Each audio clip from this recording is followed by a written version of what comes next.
Chapter 37, in which is continued the story of the famous Princess Micomicona, with other droll adventures. To all this Sancho listened with no little sorrow at heart to see how his hopes of dignity were fading away and vanishing in smoke, and how the fair Princess Micomicona had turned into Dorothea, and the giant into Don Fernando, while his master was sleeping tranquilly, totally unconscious of all that had come to pass. Dorothea was unable to persuade herself that her present happiness was not all a dream. Cardenio was in a similar state of mind, and Lucinda's thoughts ran in the same direction. Don Fernando gave thanks to heaven for the favour shown to him, and for having been rescued from the intricate labyrinth in which he had been brought so near the destruction of his good name and of his soul. And in short, everybody in the inn was full of contentment and satisfaction at the happy issue of such a complicated and hopeless business. The curate, as a sensible man, made sound reflections upon the whole affair, and congratulated each upon his good fortune. But the one that was in the highest spirits and good humour was the landlady, because of the promise Cardenio and the curate had given her to pay for all the losses and damage she had sustained through Don Quixote's means. Sancho, as has been already said, was the only one who was distressed, unhappy, and dejected. And so, with a long face, he went in to his master, who had just awoke, and said to him, "Sir Rueful Countenance, your worship may as well sleep on as much as you like, without troubling yourself about killing any giant or restoring her kingdom to the princess, for that is all over and settled now." "I should think it was," replied Don Quixote, "for I have had the most prodigious and stupendous battle with the giant that I ever remember having had all the days of my life. And with one backstroke, swish, I brought his head tumbling to the ground, and so much blood gushed forth from him that it ran in rivulets over the earth like water." "Like red wine, your worship had better say," replied Sancho, "for I would have you know, if you don't know it, that the dead giant is a hacked wineskin, and the blood 24 gallons of red wine that it had in its belly, and the cut-off head is the bitch that bore me, and the devil take it all." "What art thou talking about, fool?" said Don Quixote. "Art thou in thy senses?" "Let your worship get up," said Sancho, "and you will see the nice business you have made of it, and what we have to pay, and you will see the queen turned into a private lady called Dorothea, and other things that will astonish you, if you understand them." "I shall not be surprised at anything of the kind," returned Don Quixote, "for if thou dost remember the last time we were here, I told thee that everything that happened here was a matter of enchantment, and it would be no wonder if it were the same now." "I could believe all that," replied Sancho, "if my blanketing was the same sort of thing also, only it wasn't, but real and genuine, for I saw the landlord, who is here today, holding one end of the blanket and jerking me up to the skies very neatly and smartly, and with as much laughter as strength.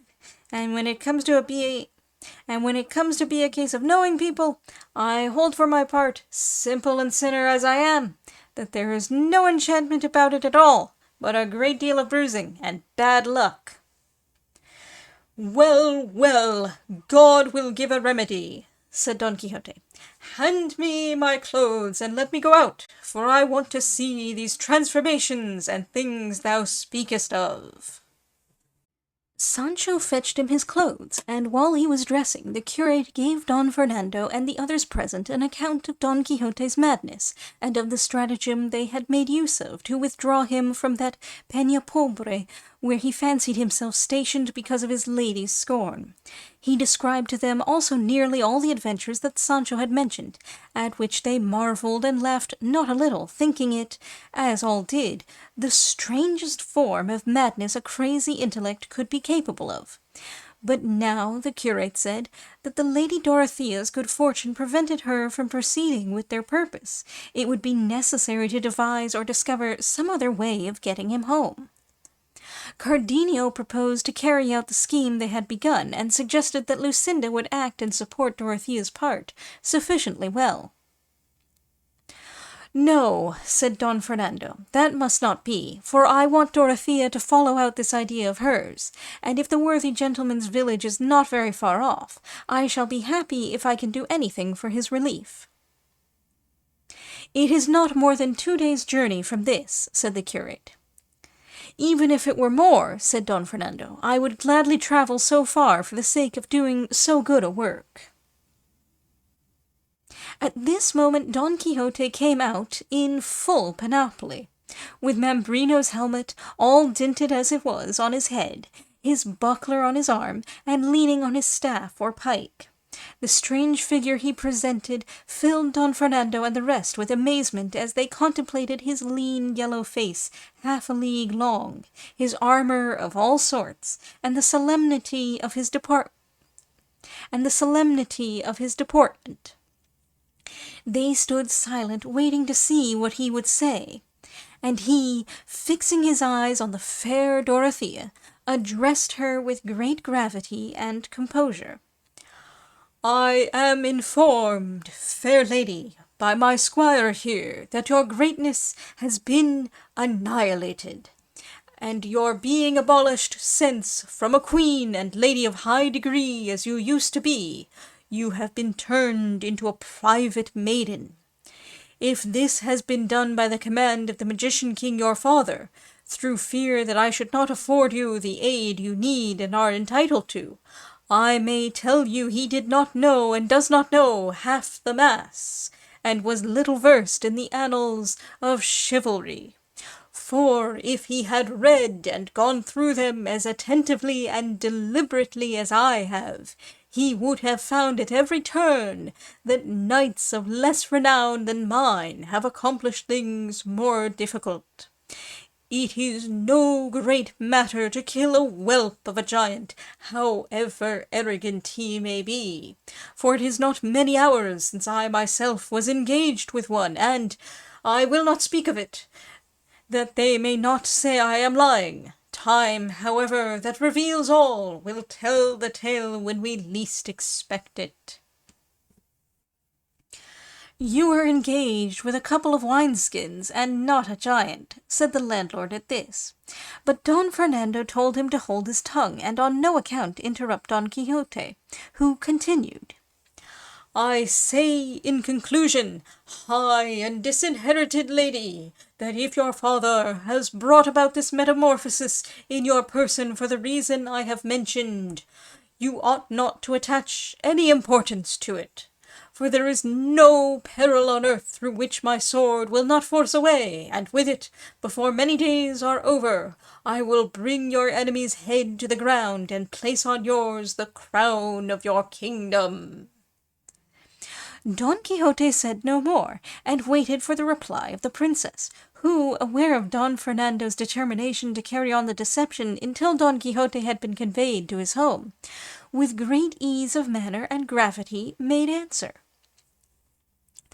"Whoever told you, valiant knight of the rueful countenance, that I had undergone any change or transformation, did not tell you the truth, for I am the same as I was yesterday.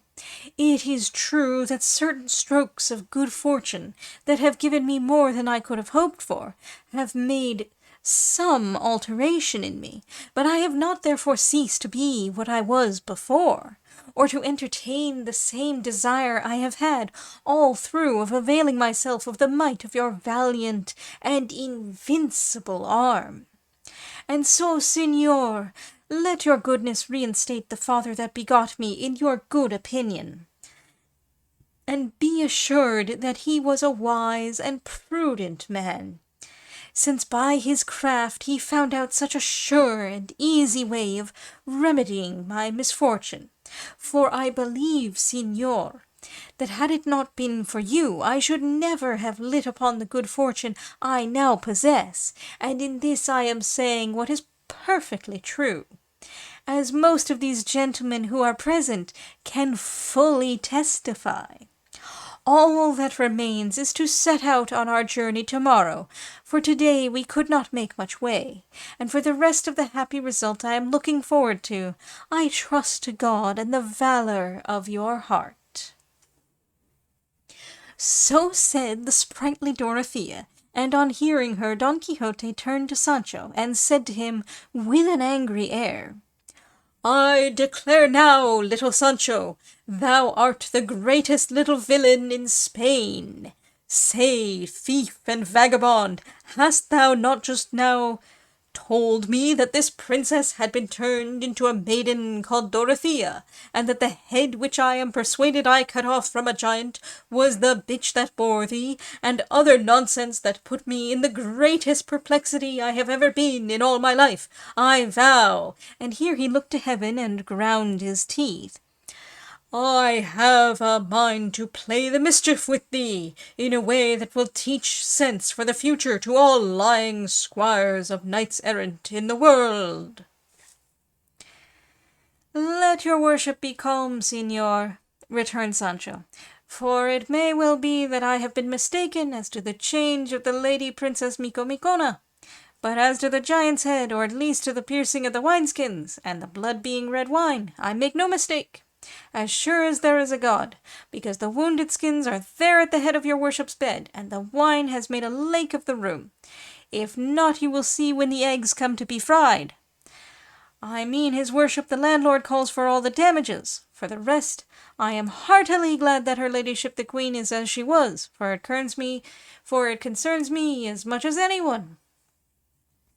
"I tell thee again, Sancho, thou art a fool," said Don Quixote. "Forgive me, and that will do." "That will do," said Don Fernando. "Let us say no more about it, and as her ladyship the princess proposes to set out tomorrow because it is too late today, so be it, and we will pass the night in pleasant conversation, and tomorrow we will all accompany Señor Don Quixote, for we wish to witness the valiant and unparalleled achievements he is about to perform in the course of this mighty enterprise which he has undertaken." "It is I who shall wait upon and accompany you," said Don Quixote, "and I am much gratified by the favour that is bestowed upon me, and the good opinion entertained of me, which I shall strive to justify, or it shall cost me my life, or even more, if it can possibly cost me more." Many were the compliments and expressions of politeness that passed between Don Quixote and Don Fernando, but they were brought to an end by a traveller who at this moment entered the inn, and who seemed from his attire to be a Christian lately come from the country of the Moors, for he was dressed in a short-skirted coat of blue cloth, with half sleeves and without a collar. His breeches were also of blue cloth, and his cap of the same colour, and he wore yellow buskins and had a Moorish cutlass slung from a baldric across his breast. Behind him, mounted upon an ass, there came a woman dressed in Moorish fashion, with her face veiled and a scarf on her head, and wearing a little brocaded cap, and a mantle that covered her from her shoulders to her feet. The man was of a robust and well-proportioned frame, in age a little over 40, rather swarthy in complexion, with long moustaches and a full beard, and, in short, his appearance was such that if he had been well dressed he would have been taken for a person of quality and good birth. On entering, he asked for a room, and when they told him there was none in the inn, he seemed distressed, and approaching her who by her dress seemed to be a Moor, he took her down from the saddle in his arms. Lucinda, Dorothea, the landlady, her daughter, and Maritornes attracted by the strange and to them entirely new costume, gathered round her, and Dorothea, who was always kindly, courteous, and quick-witted, perceiving that both she and the man who had brought her were annoyed at not finding a room, said to her, "Do not be put out, Signora, by the discomfort and want of luxuries here, for it is the way of roadside inns to be without them. Still, if you will be pleased to share our lodging with us," pointing to Lucinda, "perhaps you will have found worse accommodation in the course of your journey." To this the veiled lady made no reply. All she did was to rise from her seat, crossing her hands upon her bosom, bowing her head and bending her body as a sign that she returned thanks. From her silence they concluded that she must be a Moor and unable to speak a Christian tongue. At this moment the captive came up, having been until now otherwise engaged, and seeing that they all stood round his companion, and that she made no reply to what they addressed to her, he said, "Ladies, this damsel hardly understands my language, and can speak none but that of her own country, for which reason she does not and cannot answer what has been asked of her." "Nothing has been asked of her," returned Lucinda. "She has only been offered our company for this evening, and a share of the quarters we occupy, where she shall be made as comfortable as the circumstances allow, with the goodwill we are bound to show all strangers that stand in need of it, especially if it be a woman to whom the service is rendered." "On her part and my own, Signora," replied the captive, "I kiss your hands, and I esteem highly, as I ought, the favour you have offered, which on such an occasion, and coming from persons of your appearance, is, it is plain to see, a very great one." "Tell me, Signor," said Dorothea, "is this lady a Christian or a Moor? For her dress and her silence lead us to imagine that she is what we could wish she was not." "In dress and outwardly," said he, "she is a Moor, but at heart she is a thoroughly good Christian, for she has the greatest desire to become one." "Then she has not been baptized?" returned Lucinda. "There has been no opportunity for that," replied the captive, since she left Algiers, her native country and home, and up to the present she has not found herself in any such imminent danger of death as to make it necessary to baptize her before she has been instructed in all the ceremonies our Holy Mother Church ordains. But please God, ere long she shall be baptized with the solemnity befitting her, which is higher than her dress or mine indicates." By these words he excited a desire in all who heard him to know who the Moorish lady and the captive were. But no one liked to ask just then, seeing that it was a fitter moment for helping them to rest themselves than for questioning them about their lives. Dorothea took the Moorish lady by the hand, and leading her to a seat beside herself, requested her to remove her veil. She looked at the captive as if to ask him what they meant and what she was to do. He said to her in Arabic that they asked her to take off her veil, and thereupon she removed it and disclosed a countenance so lovely that to Dorothea she seemed more beautiful than Lucinda, and to Lucinda more beautiful than Dorothea, and all the bystanders felt that if any beauty could compare with theirs it was the Moorish lady's, and there were even those who were inclined to give it somewhat the preference. And as it is the privilege and charm of beauty to win the heart and secure goodwill, all forthwith became eager to show kindness and attention to the lovely Moor.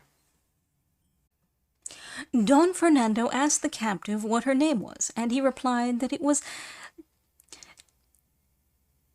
Layla Zoraida. But the instant she heard him, she guessed what the Christian had asked, and said hastily, with some displeasure and energy, "No, not Zoraida, Maria, Maria," giving them to understand that she was called Maria, and not Zoraida. These words, and the touching earnestness with which she uttered them, drew more than one tear from some of the listeners, particularly the women, who are by nature tender-hearted and compassionate. Lucinda embraced her affectionately, saying, "Yes, yes, Maria, Maria. To which the Moor replied, "Yes, yes, Maria, Zoraida Macange," which means, "not Zoraida." Night was now approaching, and by the orders of those who accompanied Don Fernando, the landlord had taken care and pains to prepare for them the best supper that was in his power. The hour therefore having arrived, they all took their seats at a long table like a refectory one. For round or square table there was none in the inn, and the seat of honour at the head of it, though he was for refusing it, they assigned to Don Quixote, who desired the Lady Micona Micona to place herself by his side, as he was her protector. Lucinda and Zoraida took their places next her. Opposite to them were Don Fernando and Cardenio, and next the captive and the other gentlemen, and by the side of the ladies the curate and the barber. And so they supped in high enjoyment, which was increased when they observed Don Quixote leave off eating, and, moved by an impulse like that which made him deliver himself at such length when he supped with the goatherds, begin to address them. "Verily, gentlemen, if we reflect upon it, great and marvellous are the things they see who make profession of the order of knight-errantry. Say, what being is there in this world, who, entering the gate of this castle at this moment, and seeing us as we are here, would suppose or imagine us to be what we are? Who would say that this lady who is beside me was the great queen that we all know her to be, or that I am that knight of the rueful countenance, trumpeted far and wide by the mouth of fame? Now there can be no doubt that this art and calling surpasses all those that mankind has invented, and is the more deserving of being held in honour in proportion as it is the more exposed to peril. Away with those who assert that letters have the preeminence over arms.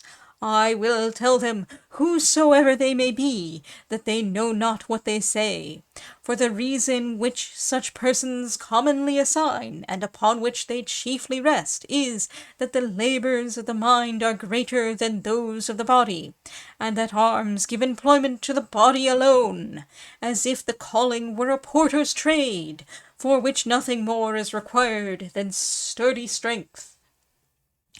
Or as if in what we who profess them call arms, there were not included acts of vigour, for the execution of which high intelligence is requisite. Or as if the soul of the warrior, when he has an army, or the defence of a city under his care, did not exert itself as much by mind as by body. Nay, see whether by bodily strength it be possible to learn or divine the intentions of the enemy, his plans, his stratagems, or obstacles, or to ward off impending mischief. For all these are the work of the mind, and in them the body has no share whatever. Since, therefore, arms have need of the mind as much as letters, let us see now which of the two minds, that of the man of letters or that of the warrior, has most to do, and this will be seen by the end and goal that each seeks to attain, for that purpose is the more estimable which has for its aim the nobler object. The end and goal of letters, I am not speaking now of divine letters, the aim of which is to raise and direct the soul to heaven, for with an end so infinite no other can be compared. I speak of human letters, the end of which is to establish distributive justice, give to every man that which is his, and see and take care that good laws are observed, an end undoubtedly noble, lofty, and deserving of high praise, but not such as should be given to that sought by arms, which have for their end and object peace, the greatest boon that men can desire in this life.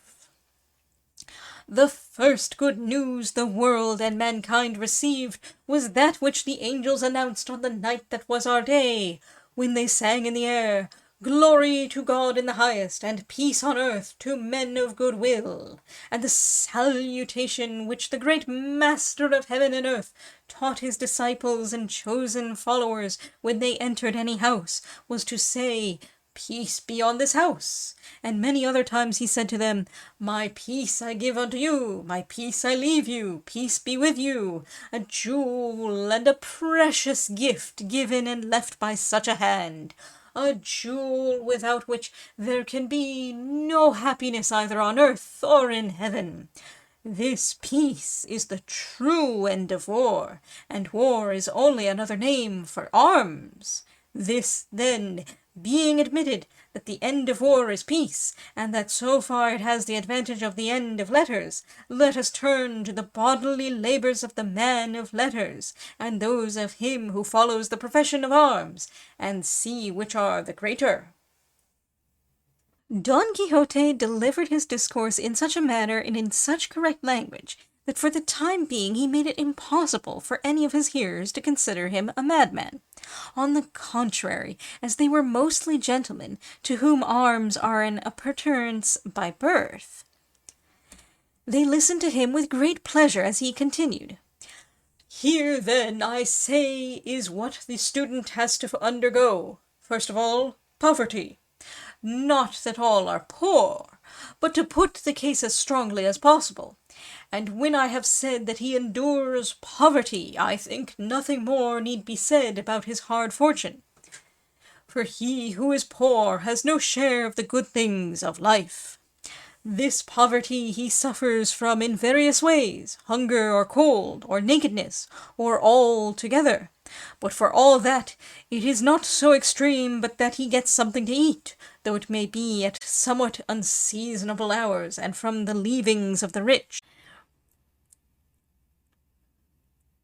For the greatest misery of the student is what they themselves call going out for soup, and there is always some neighbour's brazier or hearth for them, which, if it does not warm, at least tempers the cold to them, and lastly, they sleep comfortably at night under a roof. I will not go into other particulars, as for example, want of shirts, and no superabundance of shoes, thin and threadbare garments, and gorging themselves to surfeit in their voracity when good luck has treated them to a banquet of some sort. By this road that I have described, rough and hard, stumbling here, falling there, getting up again, to fall again, they reach the rank they desire, and that once attained, we have seen many who have passed these Syrtes and Scyllas and Charybdis, as if borne flying on the wings of favouring fortune. We have seen them, I say, ruling and governing the world from a chair, their hunger turned into satiety, their cold into comfort, their nakedness into fine raiment, their sleep on a mat into repose in Holland and Damask, the justly earned reward of their virtue. But contrasted and compared with what the warrior undergoes, all they have undergone falls far short of it, as I am now about to show. Does not know half the Mass. No saber de la misa la media, a familiar mode of describing ignorance.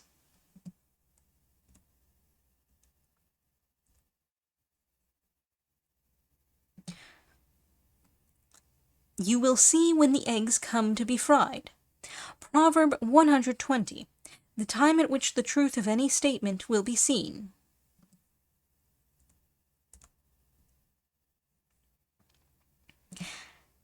At this moment the captive came up. Cervantes forgets that he has not as yet said anything about his captivity.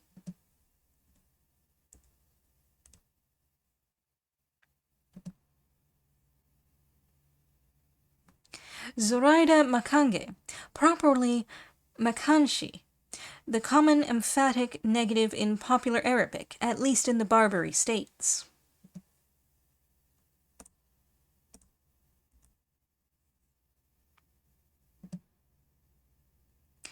Man of letters.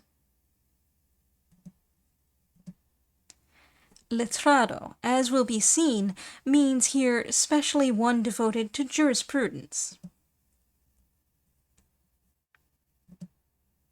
Going out for soup, andar a la sopa, to attend at the convents where soup is given out to the poor. The convent soup, as Quevedo says in the Gran Tacaño, was also a great resource of the picaro class.